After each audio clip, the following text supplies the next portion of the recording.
Rest in a bed made of fallen timber. Fishing games on PlayStation VR have been something multiple developers have attempted to do. With games like Fishing Master, Monster of the Deep, and Dream Angling, each developer has brought their own take on a fishing game, but none have really been a true, realistic fishing game.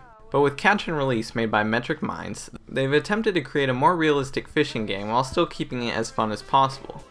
Catch and Release puts you onto a huge lake inside of a small boat. Inside of this boat you have a cooler, some books, a radio, bait, and of course your fishing rod. You can row the boat by using the oars beside you. To catch a fish in this game, you first need bait. You have a basic piece of bait beside you that never runs out, but of course you can unlock and use different bait which will be useful for catching specific fish. Once you latch a piece of bait onto the hook, you can throw it into the water. Like normal fishing, it could take quite a while for a fish to actually go for the bait, but once the fish bites the bait, you have to start reeling it in.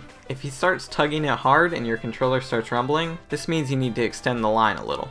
And once the rumbling stops, you can reel it in some more. You might be repeating this process for a while, but once you do catch one, it's really satisfying. And of course the fish could take the bait and get off the hook, and then you'll have to repeat the process. Once you catch a fish, you can either throw it back in the water or put it in a cooler. You still get money from the fish either way though, so you can then go to the shop and purchase new bait and items. This process might sound boring to some, but I enjoyed it a lot more than I thought I would. And there are some other things that keep the game from getting boring. My personal favorite is the radio on your boat, which can play numerous different songs and really kept me from getting bored while waiting. There are also other things like soda or skipping rocks, which are nice additions.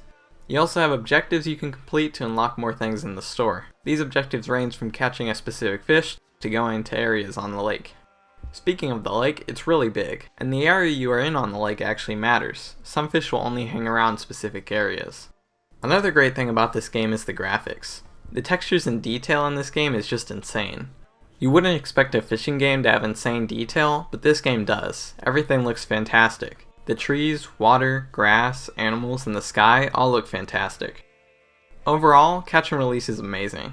I'm going to be honest, I didn't expect that a fishing game could be this enjoyable, but I was pleasantly surprised at how much I enjoyed it. The only slight issue I had is that you can't turn while inside the boat, so sometimes I was going out of the view of the camera so I could catch a fish. Other than that, this game is really good.